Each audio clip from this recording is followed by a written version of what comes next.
Okay, we are at the bottom of Yud Zayin and with Aleph 17a, and we begin the Mishnah. So, the Mishnah takes us, of course, back to the preceding Mishnah, which is talking about the proceeding of the Sotah. And at this point,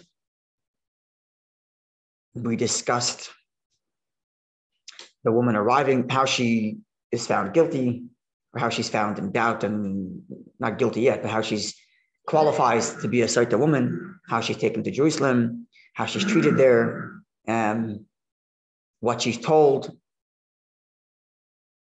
what happens to her, the water, the earth.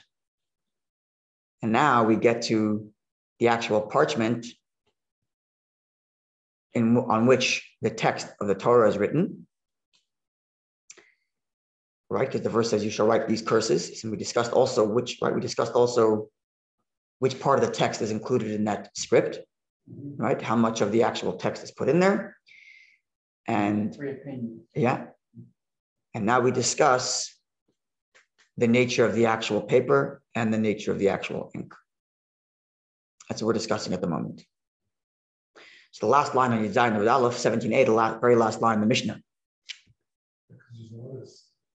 Parts of the skin. So we're going to talk about that too. Remember we discussed that when we learned Menachos. Remember we learned Menachos, which was the laws of Tefillin and Mezuzah. Yeah. We discussed it there in great detail. That's right. So we're not going to get as detailed as there. Sorry? Menachot. It was a section of Menachot that discusses Mezuzah. We're only doing one section. The section that discusses the laws, very detailed about the process of making ink, about the process of making hide and parchment and all that. So we're not going to get that detailed, but a little bit. Here, yes. Okay. So says the Gemara, Mishnah. Einoi Kaisav, he does not write the text. Loy ala luach, not on a wooden board. Luach is like a wooden sheet, like people would have hanging in the store, like a wooden sign that says something, or a wooden paper, wooden sheet, I suppose. V'lo ala niyar, and not on paper, which was made out of grass glued together. That was paper back then. I think that's sorry? Papyrus. That's right. If I'm not mistaken, it's an Egyptian invention in which they use papyrus. So it actually doesn't use the word papyrus. He just says grass that's like pressed and then stuck together. But that's papyrus, I believe, right? I don't know. I thought papyrus was, I don't know for sure, but I thought it was like just the bark that peels off a tree like that. No. Like a birch tree or something. No? Yeah. It's a green. You can look it up. It's almost like celery. Yeah. That's what I'm thinking. That's right. It's a fibrous kind of. It's very fibrous. And then you press it. And then you press it to amalgamize it or something. Yeah. Papyrus is a kind of sheet. Yeah. Interesting. Yeah. Papyrus is a material similar to thick paper that we use in ancient times as a service. It was made from the pith of papyrus plant. Yeah, that's Cypress papyrus plants. A wetland sedge. Yeah. Yeah. It's little fibers that are glued together. Actually sewn together also, then glued. Yeah, so it seems like it's okay. So you can't use that. The loy ala diftera, and not on diftera, now on top of 17b. Not on diftera. Diftera is not fully processed hide. So there was 3 steps apparently to making hide. One is salting it. It's like preparing hide for leather to make it into not leather, to make it into parchment. I'm sorry. Salting it. And then it was treated with flour, and then it was treated with gallnuts, apparently. Gallnuts, that's how they make ink, right? In this bar? It's mixed, it's used as well, but that's not the main ingredient. The main ingredient I'll get to in a moment, which we discussed also then in Menachos. But so apparently treated with gallnut water, I think, some sort of solution with gallnuts. And so this diphthera went through the salting phase, the flour phase, but wasn't treated by the gallnuts. So that also is disqualified. Ella, the only option you have is al Megillah. Megillah means proper parchment. Shneimar, as the verse reads, Basefer. The verse reads, you shall write these curses, the Kohen shall write these curses, which you discussed at length, write these, the curses, those mentioned above, that whole verse. And that verse continues by saying, Basefer, the Kohen should write it in a Sefer. We translate Sefer as book, but book is a modern invention, right? Usually religious. Yeah, Sefer in Hebrew just means a book. But the books that we know today are a modern invention. Book in Torah language is a scroll, right? The Torah is called Sefer Torah, the book of Torah, the Torah scroll. So really Sefer means scroll, even though in modern Hebrew it means book. But in biblical Hebrew, more accurately, probably scroll. So the verse reads that it should be written in a scroll, in a Sefer, and thus it has to be written on a parchment as would be a Torah scroll. Okay. So that's as far as the paper goes. Parchment, nothing else. Likewise, it should not be written with, Rabbi Steinsaltz translates it as gum. I'm sorry, kumus, not kumkum. Kumus. Rabbi Steinsaltz translates it as gum. And Rashi translates it as, and I'm assuming it's maybe the same thing even. Rashi says it's some sort of sap from some tree that's mixed with water, and you would use it to write. Okay, that's one kind of ink. And not cancantum. Don't use cancantum. Another kind of ink, which Rashi gives us in French. Maybe someone here knows. Vitriolo or ordiment. Those are the two words Rashi gives us in Old French. I'm sure vitriolo. The last part of the word there is aloe. So I'm assuming it's some sort of plant-based thing. When was French introduced? To this? Yeah. By Rashi. Because Rashi in his commentary, Rashi lives in France. When he wants to translate things for the reader, he's writing it to his audience who speaks French. So he uses French words. So in the translations of Rashi, they translate vitriolo as vitriol, and then they translate the other word, ordiment, as black ink. But anyway, Rabbi Steinsaltz translates it as, where is it? Vitriol is the word. That's what we use. What's that mean? Ink. In modern French, vitriol is black ink. There you go. So, but it's a black ink made of, the main point here is the ingredient. And Rashi, Rabbi Steinsaltz in English puts here iron sulfate. That's vitriol? Vitriol is the color. Is the what? The color. No, that's vitriol, I suppose, yes. That's as ordiment is, how do you say black in modern French? Noir. No, I'm saying ink. No. What was the word you were saying before? Black ink. Vitriol? Yeah. That's the word in French for what? I don't remember. Ordiment? And I'm not sure. What's vitriol? That's the black ink? I'm not sure which one's which. No, ordiment is the black ink. Vitriolo is some sort of aloe. I think vitriol is the final product. Yeah. I think so. He also says it's from iron. Anyway. Iron sulfate, you said? That's how it stands out translated. Anyway, the main point is you don't want anything, you don't use any ink that after you erase it leaves a mark or an indent on the paper. Rather you should use our ink. Joy means ink, but it's the Torah's ink, which is made out of, you remember, soot, right? They would burn a candle with a cover on top, and the soot up on top would get mixed in this whole solution. The soot, the sut, how do you pronounce it? Soot was mixed into some solution that became the ink. That's the proper ink to use. And the reason is, Shenemar, because the verse reads, Umacha. You have to erase the text in the water.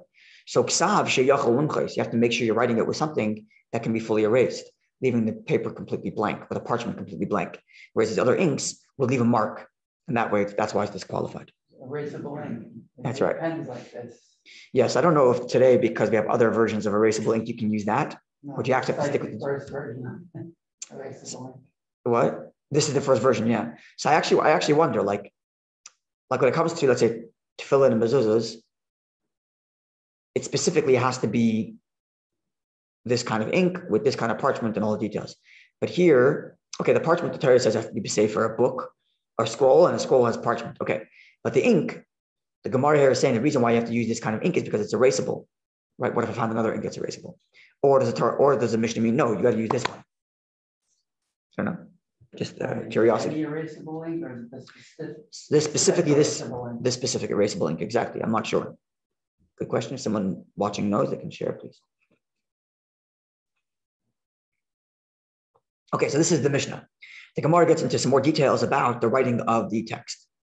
Amar Rava. Rava says, Megillah Sotah, the scroll of the Sotah, Shekasva Balayla was written at night. Psula, it is invalid. It's got to be written during the daytime. My time, what's the reason? Asya Torah. We have two words in the Torah. The word Torah appears in two different places in the Torah, and they have a shared meaning. Right? This is the doctrine of the Gzera Shava, which we discussed in the past. When you have two words when you have one word that's found in two different locations, they share a similar meaning, and therefore laws are taught to each other. And the word we're referring to here is Torah. The word Torah actually just means instruction. It's like hora'ah or mora, instructor. Hora'ah is instruction. So Torah just means an instruction. So, which is why we refer to the Torah as the Torah, because it's the book of instructions. So in the Torah, the word Torah appears in two different places. It's teaching, but its primary function is to instruct. Even the stories in Torah are meant to serve as instruction. Moral ethics that we derive from the various stories and inspiration and that kind of thing. Sorry? Teaching and instruction. Yeah, teaching and instruction is very similar. Yeah. That's why they have the Mishnah, the Gemara, because teaching, the instructions are cryptic. The instructions are not complete. They're cryptic. Yeah. They're cryptic. But they're at their core, there are still teachings. They would cite this idea that the word Torah comes from the word instruction, and therefore every part of Torah, even the stories in Torah, must be an instruction, must be a lesson for us, not just the history, right? Because the word is Torah instruction. Anyway, okay, so this word Torah instruction appears in two places. Ksiv hacha, it says here by the law of the Sotah, it says, quote, "V'asala hakayin, the kohen shall administer to her as kol haTorah is all of this instruction, all of this teaching."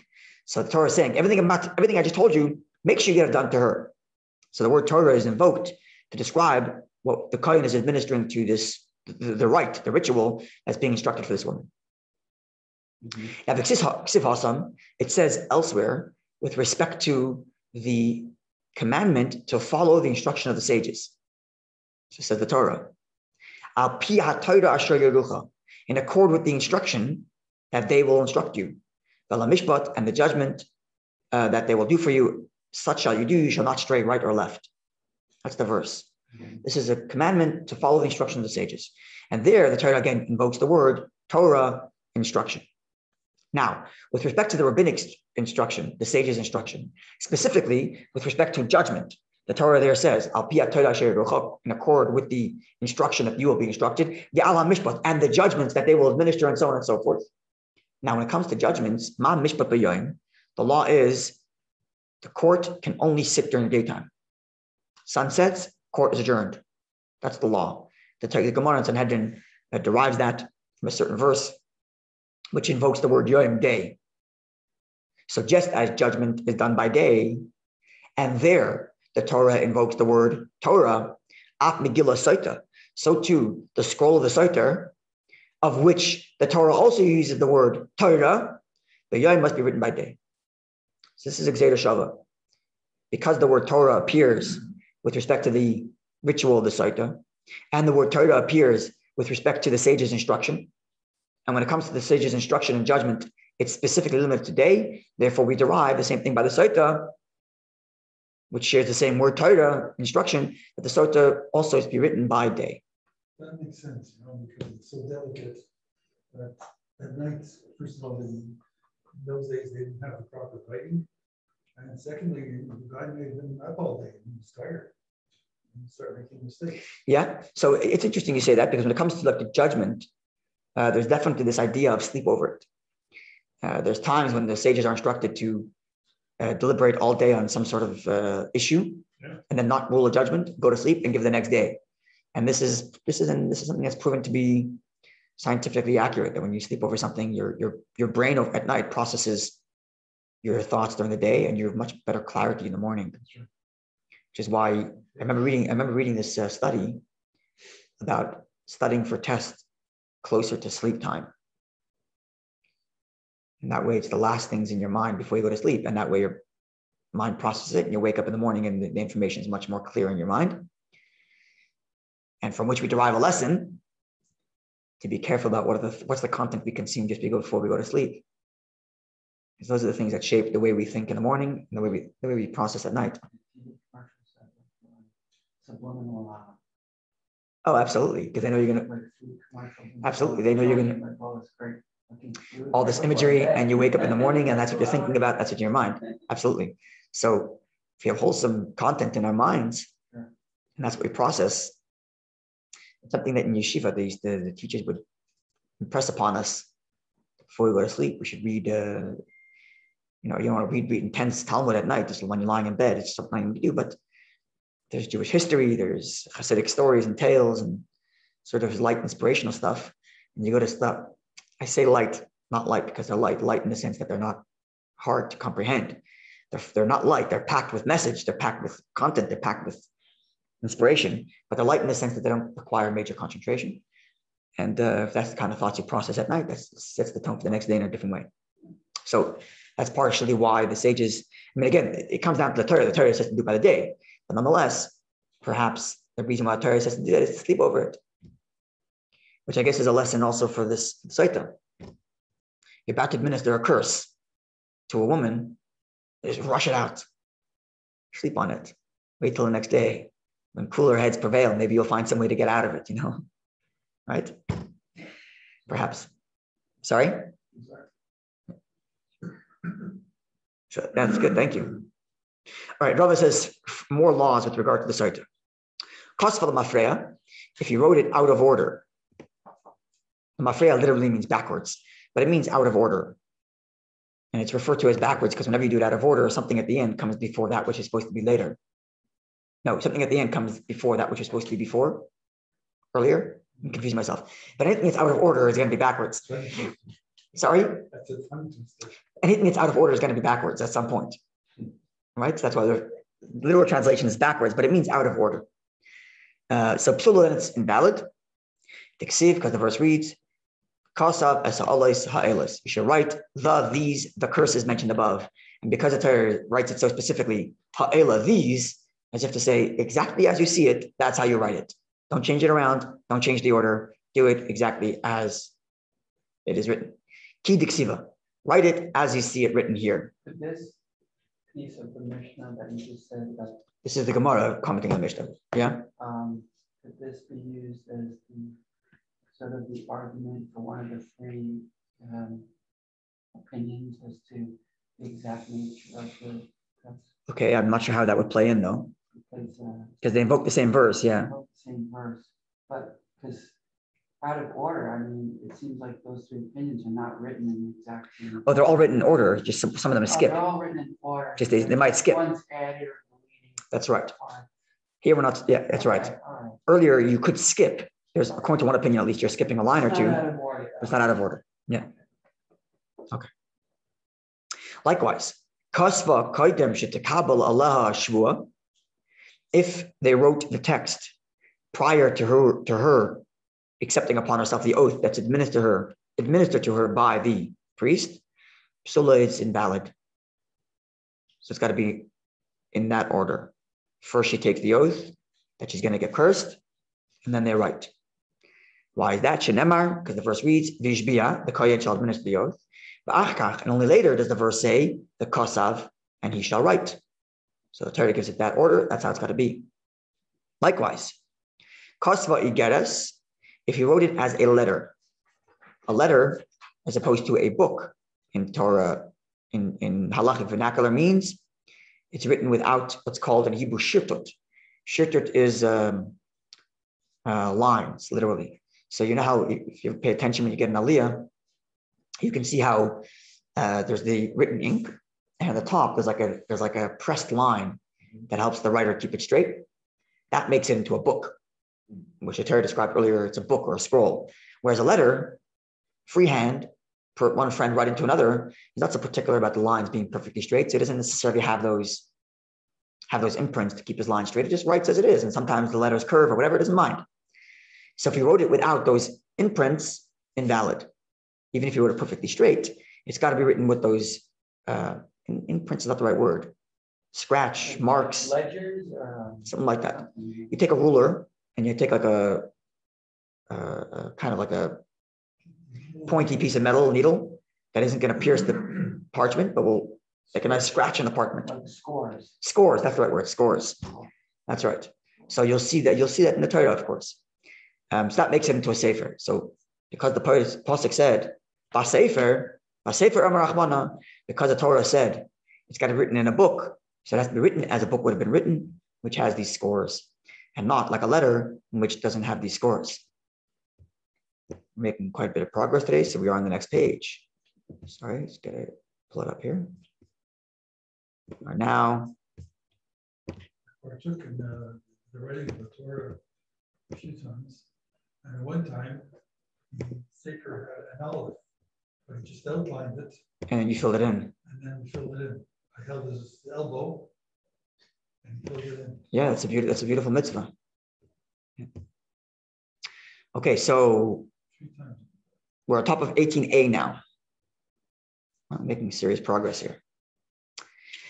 So the Gemara says now, Kosval Shnei Dafen, if you wrote it on literally two dafen means 2 pages.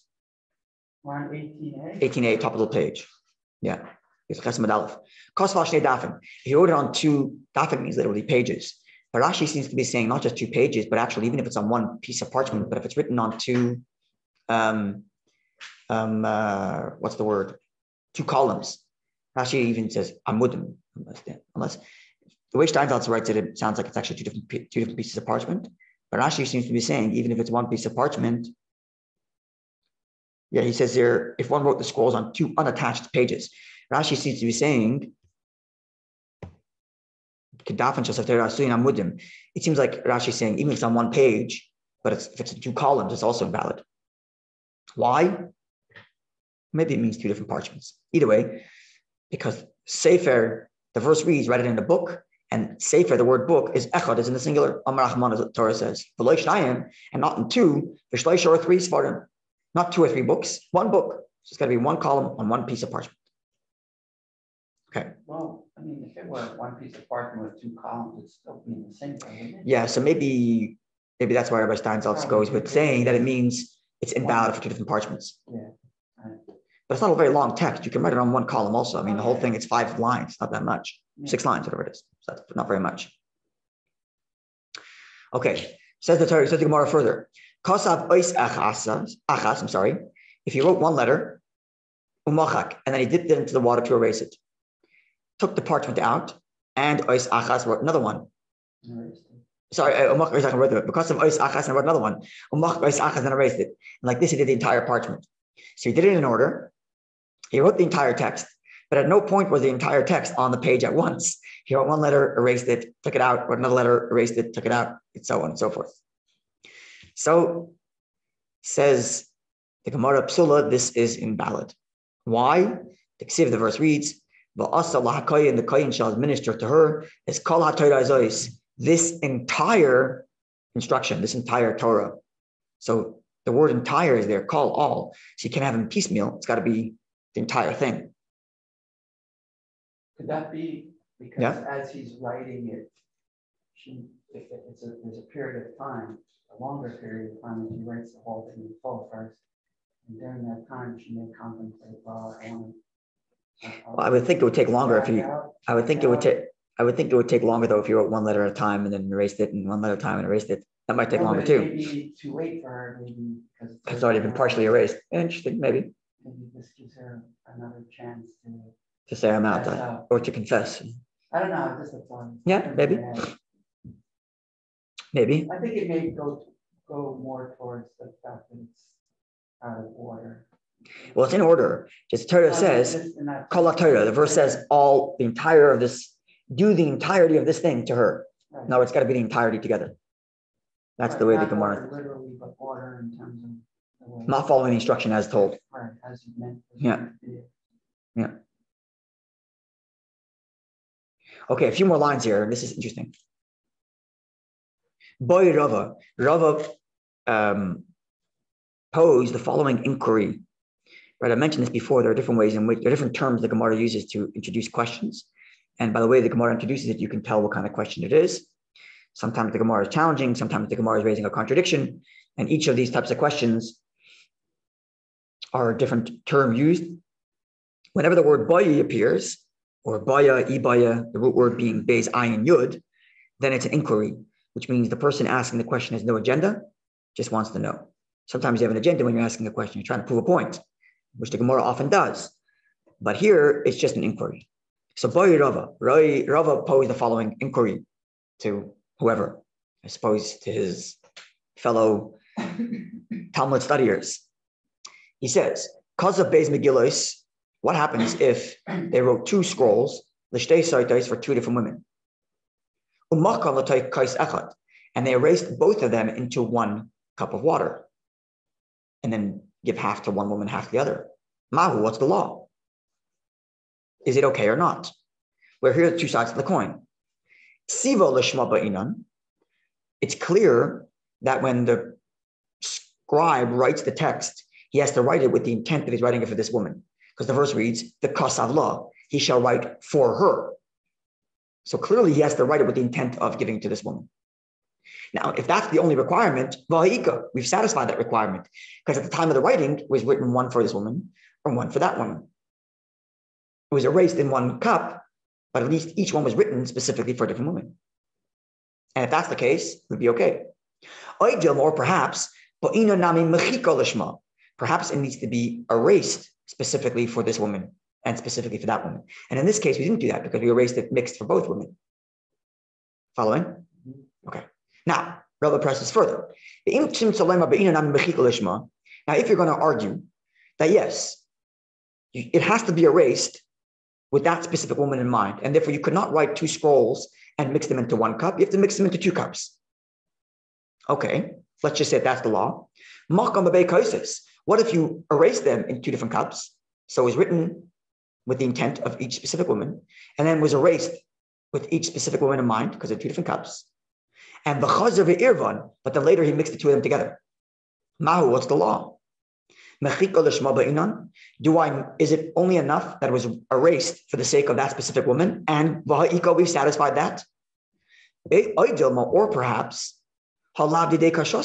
she doesn't drink her ink, and she doesn't drink her ink. And then that's the problem. Right? Now, Rabbi goes further. And if you're going to say, yes, this is a problem because each is not drinking their own water. Yeah. Or right? their own ink. Or their own ink. What happens if chazer v'chilka?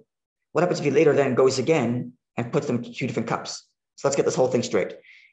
Wrote two different texts, one with that woman in mind, one with that woman in mind. Then they erased the two different waters. They erased the two different parchments in two different waters. This one with that woman in mind and this one with that woman in mind. Then they mixed them. But at that point, there'll be a problem because they're not each drinking their own ink. But what happens if they take that cup and then they separated them? Well, it doesn't work. Mahu, what's the law? Yesh breda or ein breda? Is there clarification or is there no clarification? There's this idea in Talmudic literature called clarification, which is, there is an English term for it, but I looked it up. There's a modern English term for it, which is relation back, which means at the moment, we don't know what's what. But if later we discover that this belongs here and this belongs here, then we can retroactively say that was always the case. Retroactive designation, exactly. That's the right way to put it. Retroactive designation. So right now, the water's mixed. We don't know which one belongs to whom. But then we separated it. So at this point, we can say, this is your water, this is your water. And because right now you each have your own, we can perhaps retroactively say that it was always yours. Bring it back to its status quo. That's right. This is used in the laws of partnership. When partners get mixed up about property and then they split the property, we say, okay, or there's a dispute, at least in the Talmud, whether we say clarification retroactively, and this was always yours and that's always yours, right? And therefore, I was asking, even if we wrote it with the intent of each woman for the particular woman, we erased it with the intent of each particular woman, we mixed it together, but then we separated them. Do I say that the separation causes retroactive clarification and they're each drinking their own? Or no, it's mixed, it's gone. We don't know whose is whose, and we run into a problem. Is this also? So this is Rava's step-by-step question. I'll ask after. So the law remains that it has to be written for her intent. It must be erased for intent of that specific woman. Each woman has to drink their own water, but the Gemara remains unresolved about the clarification issue. Teku. The Gemara is unresolved as to what happens if they mix the water and then they separate it. Do we say retroactive clarification or do we not say retroactive clarification? The Gemara leaves that unresolved. But at least what we do derive from Rava's whole line of questioning, that it must be written for the intent of that specific woman, and it must be erased for that specific woman, and each woman should drink their water. The only question is if there's retroactive clarification when it was mixed up and then separated. That's the only, that's what it seems from the Gemara, that's the only real standing unresolved issue. And because it's unresolved, obviously we err on the side of caution and wouldn't do such a thing. Does the husband who's causing all this, does he have to pay a fee for this? There's a lot of work in it.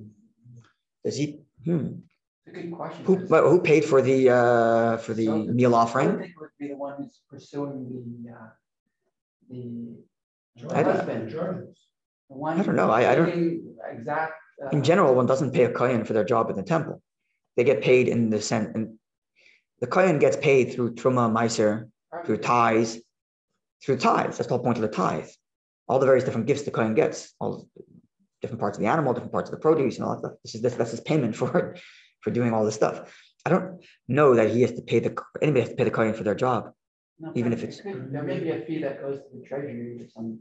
Because they're maybe. I don't know about that. Maybe because there's a shekel every year, right? And there's other times when you're required to one bring. day you get 12 or 15 guys coming and accusing their wives. I wonder how back in the day, and let's say first biblical era, first temple era, how often this happened. I wonder. If anybody's listening and watching and you know, I'd love to hear. I don't know. It didn't happen during the second temple, right? Was it the bad? Right? We learned that it was stopped at one point, Yeah, right? it was stopped. We learned that once, but Yeah. in the past we learned that once. So Rabbi will share with us a source on that, I think. But if someone knows about when it, how often it was, like for example, we know that Chana was a Sotah, right? The story of the Haftarah of Rosh Hashanah, right? The woman, Shmuel's mother, right? Eli was married. She was a Sotah? Yeah.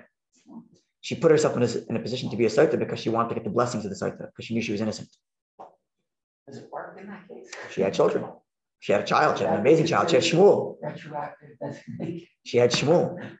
She had Shmuel as a child. So No, but I didn't know if it was based on. yeah, I thought it was for praying heavily. it's part of it. I mean, all part of it. It's going to come up. I think it's going to come up as Moses. Yeah, right. That we can look at. I'm pretty sure we're going to.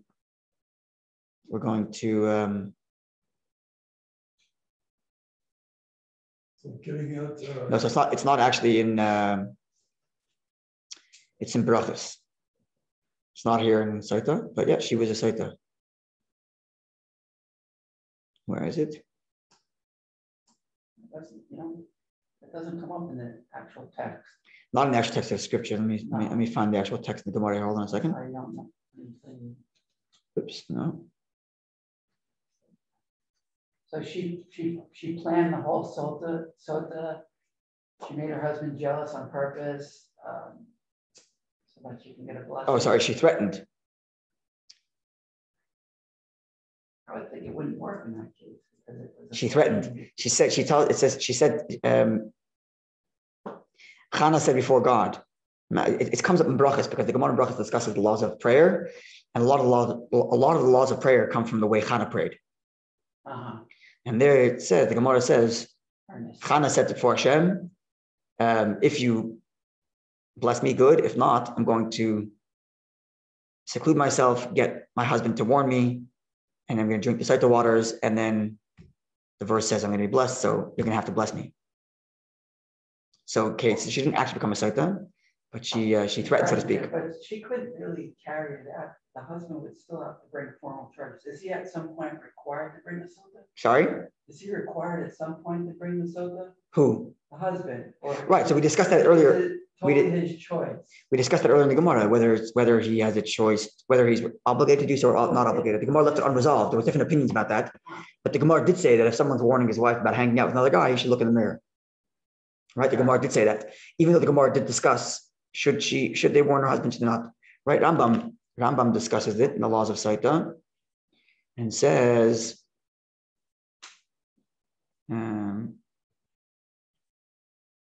I have to look it up, whatever Rambam said. I remember learning it and thinking, oh, this is interesting.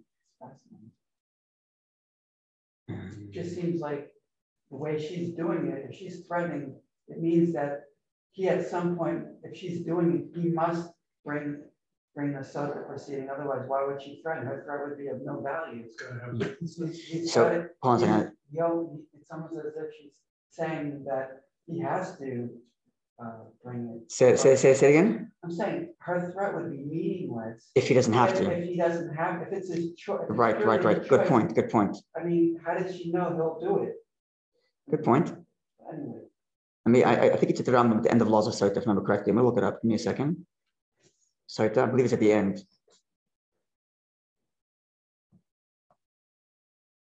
Doesn't he have to have witnesses?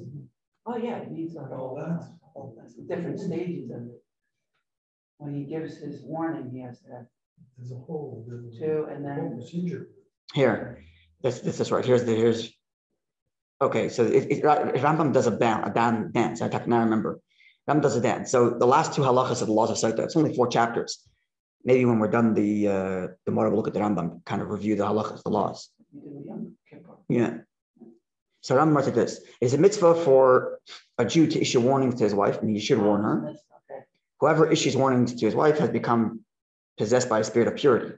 A warning should not be issued in a spirit of levity, nor in the midst of conversation, nor with frivolity, nor in the midst of an argument, nor with the purpose of instilling fear. If, however, a man transgressed and issued a warning to his wife under such circumstances, the warning is binding, meaning do it, but do it thoughtfully. After the fact. Yeah. But if he did so improperly, it's still valid. Okay. Then he can, but after he says it's a mitzvah to warn your wife, he says, it is not proper for a man to rush and at the outset issue warnings in the process of in the presence of witnesses. Instead, he should first speak to his wife privately and gently in the spirit of purity and caution in order to guide her to the proper path and remove obstacles. Whenever a person is not careful regarding the conduct of his wife, his sons and the members of his household, warning them and scrutinizing their ways at all times so that he knows that they are perfect without sin or transgression, he is himself a sinner, meaning if he's not inspiring his family to follow, then he himself bears the fault. So Rambam kind of does his dance. It's a mitzvah, yes, but don't be, I'm paraphrasing and I'm using crass language. Don't be an idiot about it. No, you shouldn't rush to judgment or rush to act.